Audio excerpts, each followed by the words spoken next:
Bonjour chers étudiants, ici c'est Touquet Technologies, j'espère que vous vous portez bien. Bienvenue sur notre cours de développement web. Aujourd'hui, on va vous expliquer les bases en HTML et CSS. Voilà, restez jusqu'à là. On va essayer de comprendre les bases en HTML et après, il y aura un autre support qui vous donnera aussi les bases du CSS. Voilà, voilà. Donc, euh, HTML et CSS, ce sont des langages permettant la structuration et la mise en la mise en forme d'un page web, n'est-ce pas? Et là, vous allez comprendre que toute page web a un code source. Pour consulter le code source d'une page web, il faudra faire clic droit sur la page web, cliquez sur code source et vous pourrez, par là, vous pourrez consulter le code source de la page. Voilà. Maintenant, qu'est-ce qu'il nous faut pour écrire un code en HTML ou bien en CSS? Voilà, c'est très facile, n'est-ce pas? Il nous faut d'abord un navigateur. Le navigateur nous permettra de visualiser notre travail, c'est-à-dire le code qu'on a écrit. Pour les navigateurs, vous pouvez utiliser Google Chrome, n'est-ce pas? Chrome, c'est un navigateur que beaucoup de développeurs utilisent, n'est-ce pas? Il y aura aussi ceux qui utilisent Mozilla, Firefox, voilà, Google Edge. Tout ça, c'est des navigateurs que vous pouvez utiliser. Maintenant, voilà. Après le navigateur, vous en aurez besoin aussi d'un éditeur de texte. L'éditeur nous permettra d'écrire notre code. Voilà. Et pour les éditeurs de texte, il y en a aussi, il y en a à Google, n'est-ce pas? Vous avez Visual Studio Code, vous avez Sublime Text, vous avez Notepad++. Tout ça, c'est des éditeurs de texte que vous pouvez utiliser. Voilà. Et nous, ici, sur notre cours, on va utiliser euh, le VS Code, c'est-à-dire Visual Studio Code. Voilà. Après, bon, voilà, ceci étant dit, on va essayer de voir ici. Voilà. Maintenant, on va essayer de créer notre premier fichier HTML, n'est-ce pas? Une fois que vous ouvrez le VS Code, cliquez sur l'icône, sur cette icône-là, nouveau fichier, n'est-ce pas? Nouveau fichier, si votre éditeur est en anglais, vous n'allez pas voir nouveau fichier, mais new file, n'est-ce pas? Et vous cliquez sur l'icône, là, il vous il vous donnera un champ de saisie là et vous pouvez créer un fichier avec l'extension .html. Ça, on va y revenir tout à l'heure. Voilà. Ici, regardez. Ici, nous avons créé un fichier index.html, mais sur le dossier page web. Voilà. C'est un dossier que j'ai créé sur mon bureau de texte et après, j'en suis profité pour créer mon fichier HTML. Voilà. Voilà, ici j'ai créé le fichier HTML. Voilà, tout ça c'est en théorie. Après, on va pratiquer ça pour que vous puissiez comprendre les choses, n'est-ce pas? Comment ça marche. Voilà. Qu'est-ce qu'un langage? Vous voyez, qu'est-ce qu'un langage? Tout à l'heure, je disais que HTML, CSS, ce sont des langages permettant la structuration et la mise en forme d'un page web. N'est-ce pas? C'est ce que je disais tout à l'heure. C'est comme les langues, n'est-ce pas? L'anglais, l'espagnol, le français, l'allemand, le portugais et tout ça. Voilà, c'est comme les langues, n'est-ce pas? Si vous êtes dans les pays africains, là, tu vois, il y a le Wolof, Peul, Jola, tout ça. Ce sont des langues, n'est-ce pas, que vous parlez. Et l'HTML et le CSS, c'est comme ça. Ce sont des langues aussi, n'est-ce pas? La seule différence, c'est qu'en HTML et le CSS, voilà, ce ne sont pas des langues qu'on parle, mais c'est des langages écrits, n'est-ce pas? C'est des langages écrits. On peut pas les parler, mais on les écrit. Voilà. Vous voyez, donc, pour créer une page web, il faut apprendre le langage HTML et le CSS, n'est-ce pas? Même si il y a d'autres langages aussi pour les pages web. Mais en ce qui concerne notre cours, c'est seulement l'HTML et le CSS. Voilà. Maintenant, voilà ici, on nous pose la question, qu'est-ce qu'un code? Comme tout à l'heure, je parlais de code source, n'est-ce pas? Voilà, ici, un code est un morceau de texte suivi des normes et les conventions d'un langage introduit à l'intérieur d'un fichier possédant l'extension d'un langage, n'est-ce pas? Et les extensions, ils sont nombreuses. Chaque langage a son extension. Si vous voulez écrire du HTML, il faudra qu'obligatoirement que votre fichier soit terminé par le point HTML. Si vous voulez écrire du CSS, pareil, il faudra que votre fichier soit terminé avec .css. Voilà pour les extensions. Sinon, si vous mettez .js par exemple et vous écrivez du code HTML, là, l'éditeur ne va pas comprendre, n'est-ce pas? Donc, il faut l'extension que vous avez déclarée, il faudra écrire ce langage. Voilà. Maintenant, qu'est-ce qu'une balise? Une balise, c'est quoi?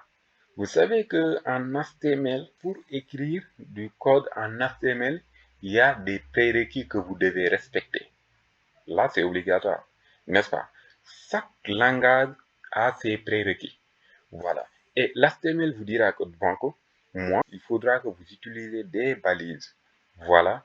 Et les balises, ce sont des mots entre chevrons, n'est-ce pas? Voilà, ici, j'ai fait une erreur, hein, un mot et un chevron. Voilà, ici, je devais mettre entre chevrons, n'est-ce pas? Entre des chevrons. Voilà. Regardez ici, vous avez ici les chevrons, n'est-ce pas? Et j'ai créé une balise. Et le nom du balise, c'est ma balise. Vous voyez qu'ici, cette balise-là, ça n'existe pas, n'est-ce pas? Parce qu'il y a des balises qui existent en HTML, CSS, mais c'est juste pour vous donner l'exemple. Voilà. Vous dites que j'ai créé une balise. Voilà. Et voilà. Ici, regardez. Donc, tout à l'heure, je vous avais dit que chaque, chaque balise, pour chaque tâche que vous devez réaliser, vous allez utiliser une balise, n'est-ce pas? C'est-à-dire, chaque task ou bien chaque balise a une task spécifique. Voilà. Ici, on vous a donné l'exemple pour vous dire que si vous voulez écrire du texte, c'est-à-dire un paragraphe, si vous voulez écrire un paragraphe, il faudra utiliser la balise P. Ça, c'est une convention pour tous les développeurs, n'est-ce pas? Même si que parfois il y en a d'autres qui préfèrent, mais là, la convention vous dit que voilà, pour écrire un paragraphe en HTML, il faudra utiliser la balise P. Voilà. Certaines balises sont auto-fermantes. Une balise auto-fermante, c'est quoi? Regardez ici. Vous voyez qu'ici, il y a une balise. Ma balise, j'ai créé une balise ouvrant et une balise fermant. Mais il y a des balises, eux, ils n'ont pas de balises fermantes. Ça, on les appelle des balises auto-fermantes. Et ces balises auto-fermantes, voilà, d'autres ne disent pas des balises auto-fermantes, mais d'autres diront que ce sont des balises impaires. Mais pratiquement, bon, c'est la même chose, balise impaire, balise auto-fermante. Voilà, c'est juste, ça dépend de l'appellation que vous allez lui donner, n'est-ce pas? Voilà. Et pour ces balises auto-fermantes, on peut citer comme l'exemple des bears, n'est-ce pas?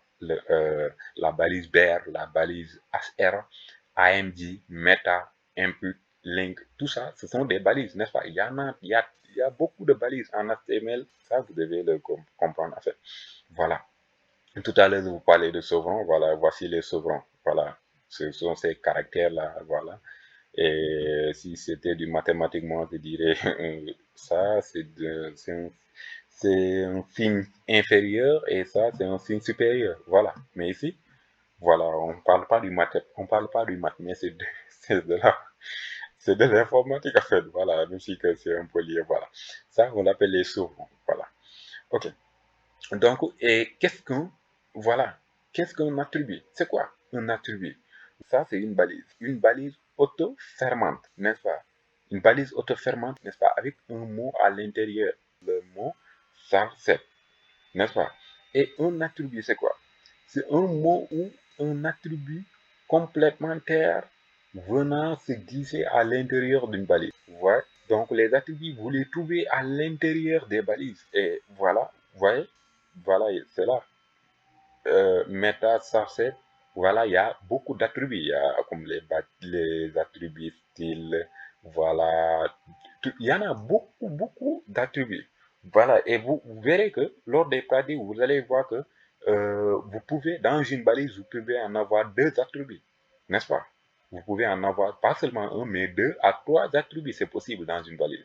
Voilà. Et pour chaque attribut, il y aura il y aura une valeur, n'est-ce pas? Pour chaque attribut, il y aura une valeur. Et la valeur, c'est quoi? La valeur est un mot ou un ensemble de mots venant renseigner un attribut. Ça renseigne l'attribut en tant que tel. Par exemple, euh, un porte rouge, n'est-ce pas? Un porte rouge. Voilà, vous voyez? Ici, on a dit HTML, c'est la balise, langue, c'est l'attribut, égal, voilà, et on a mis la valeur. EN. Ça, EN, c'est de l'anglais, c'est anglais en fait. C'est-à-dire langue en anglais. Langue égale anglais. Meta, farset égale UTF-8, c'est pour régler l'encodage, n'est-ce pas? Voilà, vous voyez, tout ça, comme si que je vous dis, un boubou blanc, n'est-ce pas? Boubou, on peut dire que boubou, c'est l'attribut, blanc, c'est la valeur. Voilà, c'est comme ça que vous devez comprendre les choses. Sinon, il faudra bien comprendre ces deux termes-là. Sinon, ils peuvent vous embêter à l'avenir, en fait. Parce que même moi, quand je débutais, vous avez des problèmes à les distinguer, en fait, les attributs et les valeurs. Parfois, au lieu de mettre l'attribut, je mets valeur, voilà. Donc, il faudra le comprendre ainsi. Voilà, surtout si vous faites du CSS, voilà, vous verrez que voilà, ça sera un peu compliqué en fait. Ça c'est déjà pour aujourd'hui et le reste, essayer, on va mettre les mains dans la cambouis, c'est-à-dire faire du pratique parce que en informatique, pour avoir la main en programmation ou bien tout ça, il faudra faire de la pratique. Et les autres vidéos qui vont suivre, ce sera purement du pratique. Donc, d'ici là, je vous demande d'installer un éditeur de texte. Et si vous n'êtes pas abonné, il faudra le faire. Ne pas rater notre playlist. D'autres vidéos sont déjà disponibles sur des astuces tech, comment faire des astuces, comment hacker des réseaux Wi-Fi, comment transférer des fichiers, tout ça. Parce que si vous êtes développeur, vous devez être à l'aise avec votre machine. Donc, et si vous n'êtes pas abonné, il faudra laisser aimer, liker, bombarder les commentaires aussi. Si j'ai oublié quelque chose, n'hésitez pas de me rectifier, n'est-ce pas, de me dire que voilà, ici, il y a un truc que vous avez oublié, tout ça.